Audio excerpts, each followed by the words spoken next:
Assalamualaikum warahmatullahi wabarakatuh. Hai sobat horor, kali ini aku bakal bawain cerita dari Uzi Tanza yang berjudul Kos Berhantu.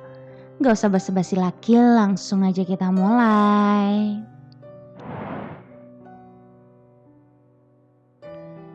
Diganggu dan dilihatin terus sama anak kecil. Kos Berhantu, sebuah cerita dari Uzi Tanza, based on true story. Sebelumnya aku kos barengan sama 6 anak, termasuk aku yang kebetulan cewek semua. Piti, Risa, Dita, Diana, dan Tina. Itu semua nama samaran ya guys. Kita berenam emang tiap bulan pindah tempat PKL karena tuntutan kampus dengan tim yang berbeda dan tempat yang berbeda. Jadi ceritaku ini bercerita tentang sebuah kos yang bisa dikatakan banyak hantunya dan berada di sebuah kota kecil dan dingin dan juga banyak gunungnya.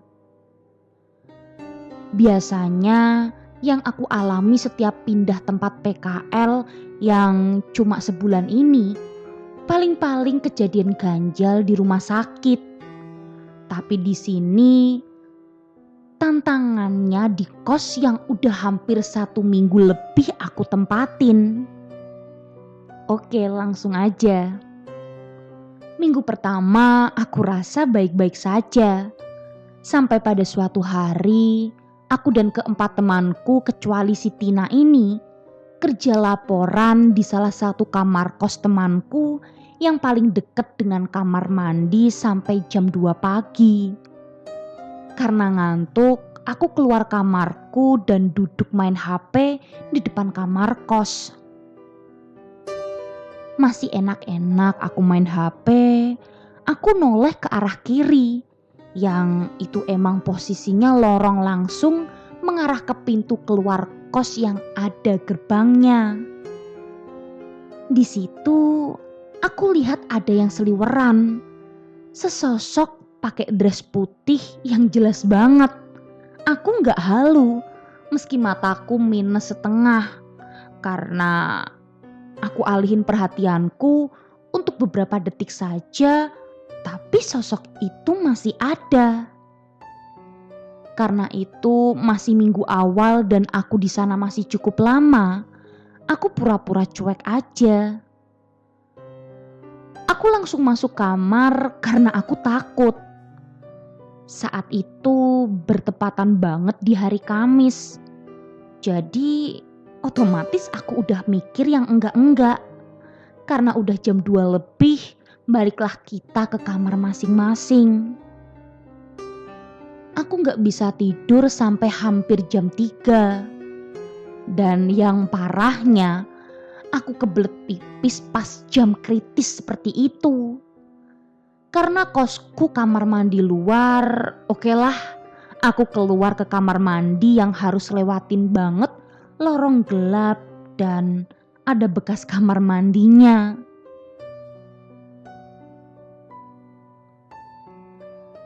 Aku nongkrong sambil dengerin lagu plus nyalain keran air. Pas aku masih rileks-rileksnya, ada suara keran bunyi di luar.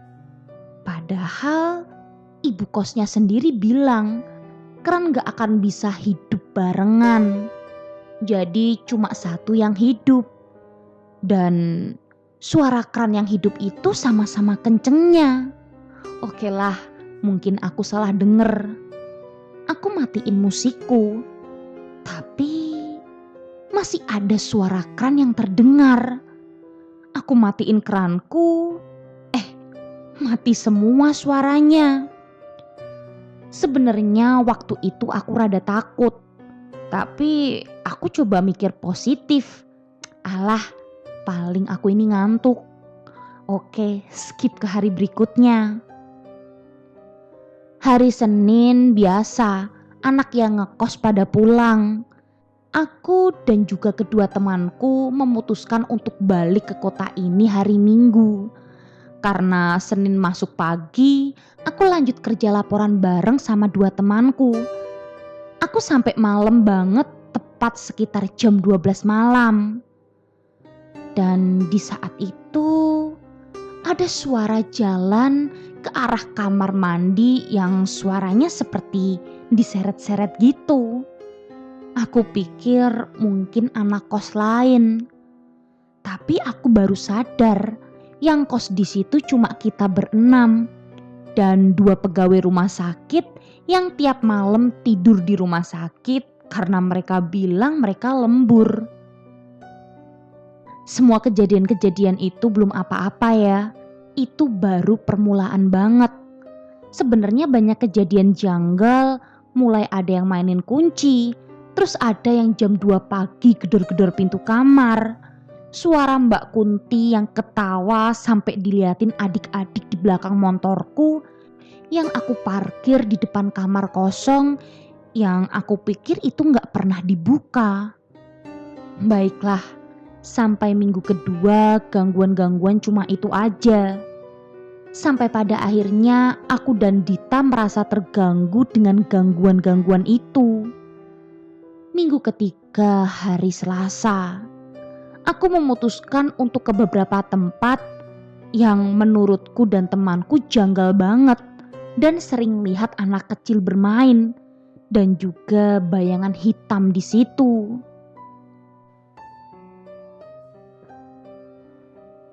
Aku siang bolong ke kamar mandi bekas itu. Dan di sana tiba-tiba aku mencium bau dupa. Ya enggak aku sendiri yang mencium bau itu. Aku tanya ke Dita, bau sesuatu enggak? Lalu dia jawab, bau kayak dupa ya. Terus aku menjawab, dupa tapi wangi. Aku udah sempat beberapa kali bau cium dupa yang kayak gitu. Aku penasaran sama gudang yang sebenarnya itu bukan gudang. Itu bekas kamar mandi yang udah gak dipakai lagi. Jadi banyak kayu-kayu gitu deh di dalam bak airnya. Sebut aja gudang ya. Gudang itu belakang kamar temanku Tina. Anak itu sering banget jam 12 malam masih melek dan dia bilang, kemarin malam ada orang ketawa kenceng banget. Ucap Tina. Di mana? Tanyaku. Di belakang kamarku, kayak suara Mbak Kunti ketawa kenceng banget. Jawab Tina. Semuanya hening. Oke, aku merinding. Lanjut aku ke gudang belakang yang sebenarnya itu kebon, tapi masih satu lingkup sama kosan aku. Pas di sana aku ngomong sama Dita. Gak bau, tapi sesek banget, mau nafas berat. Lalu dia cuma bilang, badanku berat sih. Aku cuma diem, sebenarnya badanku udah panas semua. Tapi aku pikir mungkin karena hawa di sana dingin. Oke, semua bermula di sini. Aku dan Dita pergi ke kamarku. Aku rasa Dita udah gak beres. Aku ajakin dia sholat. Aku liatin pas dia sholat di kamarku. Aku liatin terus matanya. Dia kelihatan sholat, tapi gak fokus.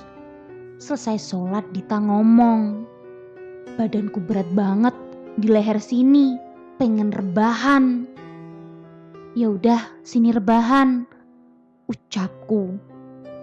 Kok badanku gak enak banget ya Zi, padahal udah tiduran loh, ucap Dita. Capek kali mbak, jawabku. Sebenarnya aku udah ngerasain suatu hal. Matanya udah melotot aja tuh Mbak Dita. Aku langsung istighfar dan aku gampar dia. Terus gantian aku yang sholat. Pas aku sholat, aku ngerasain hawa yang gak bisa dijelasin. Aku super mual. Diana nyusulin aku dan Mbak Dita ke kamarku. Dia ngajakin kita makan. "Makan yuk Mbak, Zi," ucap Diana. "Iya, sini dulu," ucap Mbak Dita. Sambil aku lihat mata Mbak Dita, dia udah lirik-lirik. Melotot gak karuan sambil gosok-gosokin tangannya ke kasurku sambil ngomong, "Zi, aku ajak nemuin adiknya yuk. Kamu tunggu di depan pintu gak apa-apa," ucap Mbak Dita. "Gak mau, temuin aja sendiri," ucapku. Terus Mbak Dita liatin Diana. Dia melotot ke Diana sambil mainin spray kasurku. Terus Mbak Dita bilang, "Di, aku ajak main yuk." Diana tanya, "Kemana Mbak?" Mbak Dita nunjuk ke arah lorong yang cuma ada kamar kosong. Diana liatin aku. Aku cuma senyum aja sambil ngasih isyarat jangan mau. Tapi tiba-tiba Diana langsung teriak kenceng banget. "Ah!" Mbak Dita langsung sadar dan gak melotot-melotot lagi. Terus Mbak Dita tanya, "Kamu kenapa, Di?" Tanya Mbak Dita. "Mbak, kamu tuh tadi ngajakin aku main ke kamar kosong itu." Tunjuk Diana ke arah kamar kosong itu. "Enggak, aku gak ngajak," ucap Mbak Dita. Terus aku bilang ke Mbak Dita, "Kamu ngapain sih Mbak?" "Zi, aku pengen ketemu adiknya. Kayaknya mau ngajak main," ucap Mbak Dita. Dia udah aneh banget. Akhirnya aku anterin dia. Tapi dia malah bilang kalau dia lihat kepala buntung nyamperin dia. Skip ke malamnya ya. Karena Diana takut, dia tidur di kamarku barengan sama Mbak Dita. Malamnya Diana ditindihin. Dia bilang kamarku panas dan lain-lain. Oke, skip hari selanjutnya. Aku PKL dengan setengah sadar. Aku dimarah-marahin karena salah antar dokumen dan lain-lain. Aku cuma senyum. Gak tahu kenapa hari itu gak mood banget buat ngomong. Anak-anak bilang aku dan Mbak Dita lirikannya udah gak asyik. Dan tingkahnya aneh. Ketika aku diajak mahriban untuk sholat di masjid. Hari Rabu minggu ketiga, semuanya tampak gelap dan mulai gangguan itu makin dekat. Yang adik-adik itu biasanya liatin kita, dia mulai gangguin aku dan Mbak Dita. Mainin kunci, liatinnya makin deket, lari-larian di lorong, sampai si Tina yang udah pindah kamar depan, pintunya digedor-gedor jam 2 pagi. Diana inisiatif minta pertolongan ke orang-orang terdekat. Diana minta tolong ke Ustadz depan kos, minta dibimbing doa. Tapi Pak Ustadz bisanya malam minggu. Mungkin karena udah parahnya keadaan, akhirnya Diana minta tolong ke saudaranya dengan mediasi air. Tapi itu bukan akhirnya. Setelah berdoa, tahu-tahu Mbak Dita mojok dan nangis dengan menutup mukanya. Aku tahu dia ada apa-apa, tapi badanku udah gak enak, udah mual, panas, berat. Yang lain pada istighfar dan bisikin Al-Fatihah ke aku, tapi aku cuma diem aja. Beberapa menit kemudian Mbak Dita sadar. Diana langsung ngasih air putih itu ke Mbak Dita. Aku juga disuruh minum. Pas aku minum air itu rasanya mual parah, penat, pusing, rasanya sedih, pengen nangis, pengen ketawa, pengen teriak. Tapi aku saat itu sadar. Tahu-tahu aku udah di pojokan aja nutup muka dan nangis. Semuanya persis kayak Mbak Dita alamin. Pas aku bangun, kepalaku masih berat, pusing. Bener-bener aku gak tahu itu kenapa. Akhirnya aku dan Mbak Dita disembuhin sama saudaranya Diana sampai kita pulih kembali. Gak sampai situ dong gangguannya. Sebenarnya gangguan itu gak cuma di kita, tapi mas-mas yang ada di situ katanya sering lihat anak kecil duduk di depan kamar kosong itu. Mukanya pucet, rambut pendek sebahu, persis kayak yang Mbak Dita lihat. Dan pernah juga masnya cerita ke kita kalau malam sebelum kita pulang ada yang mengetok jendela kamar dia malam-malam. Pas dilihatin dari jendela ada orang, tapi pas dibuka orangnya gak ada dong. Gak sampai situ aja. Karena kita mahasiswa yang ngeyel, meski kita udah merasa aman, kita juga masih cari informasi kenapa mereka gangguin kita. Kita dapat info dari berbagai sumber terpercaya. Yang ngerasukin aku dan Mbak Dita sampai aku nangis itu Mbak Kun. Dan yang sering gangguin kita itu anaknya. Mereka udah dipisahin sama ibu kosan sini. Jadi si ibu kos dan bapak kos udah tahu ada kejadian kayak gini. Dan dia sengaja misahin ibu dan anak itu. Dan anaknya itu dikurung di kamar yang bapak kosnya gak mau buka waktu first time aku kesana. Dibukanya cuma satu kamar aja. Aku sering lihat bapak dan ibu kos sering benerin sesuatu di gudang dan bekas kamar mandi. Padahal tempat itu gak pernah dipakai, tapi dibenerin terus pas di saat kita semua lagi dinas di rumah sakit. Pas kita pulang dari rumah sakit, mereka cepet-cepet rapihin barang-barang yang mereka pakai itu. Aneh gak sih? Informasi dari tetangga yang rumahnya di samping Pak Ustadz sewaktu Tina kesana. Mbak, emang kamar depan udah ditempatin? Tanya si tetangga. Belum bu, kenapa? Tanya Tina. Kok semalam terang banget? Jawab si tetangga. Hah? Semalam doa bersama aja kok bu. Mungkin karena ibu. Semalam doa bersama aja kok bu. Jawab Tina. Mungkin karena ibu itu paham, dia bilang ke Tina. Temennya udah gak apa-apa kan mbak? Berarti kejadian itu bukan baru kali ini aja, tapi udah sering banget terjadi. Tina iseng tanya ke ibu itu. Emang kok bisa gitu? Udah sering ya bu? Tanya Tina. Kalau mau ada orang meninggal, rumahnya itu ada yang jaga mbak. Dulu sebelum dibeli sama ibu kosmu itu, rumah itu udah mau roboh. Terus dipakai masjid buat naruh keranda yang di tempat lorongmu itu. Nggak paham juga sih, rada aneh. Padahal samping kosku itu masjid, tapi masih bisa-bisanya mereka naruh keranda mayat di lorong kosku itu. Oke, ini menurut versi tetangga kosanku ya. Menurut saudara Diana, beliau bilang, Mbak Kun datang ke kita, dia minta tolong disatuin sama anak-anaknya lagi. Karena mereka gak bisa ketemu karena dipisahin sama yang punya kosan ini. Oh ya, by the way lupa bilang, kosanku ini satu wilayah sama ibu kosnya ya. Gangguan terakhir ada di Tina.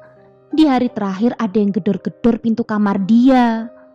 Kamu ngapain Tin gedor-gedor pintu? Ucapku, tadi malam kamu gedor-gedor pintuku nggak jam 2-an? Ucap Tina.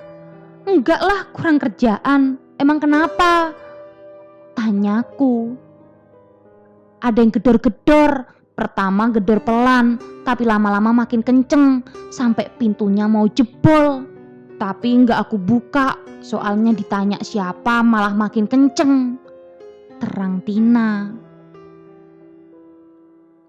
Aku tadi malam mimpi Zi kalau ada orang bawa keranda di lorong ini. Taunya pas subuh di masjid ada pemberitahuan kalau ada orang yang meninggal. Lanjut Tina. Akhirnya semua balik ke kota asal dengan selamat dan membawa pengalaman seram itu untuk dijadikan pelajaran. Selesai. Gimana sobat horor? Seru kan ceritanya? Kalau gitu tunggu cerita-cerita menarik lainnya dan jangan lupa nyalakan lonceng notifikasinya. Bye.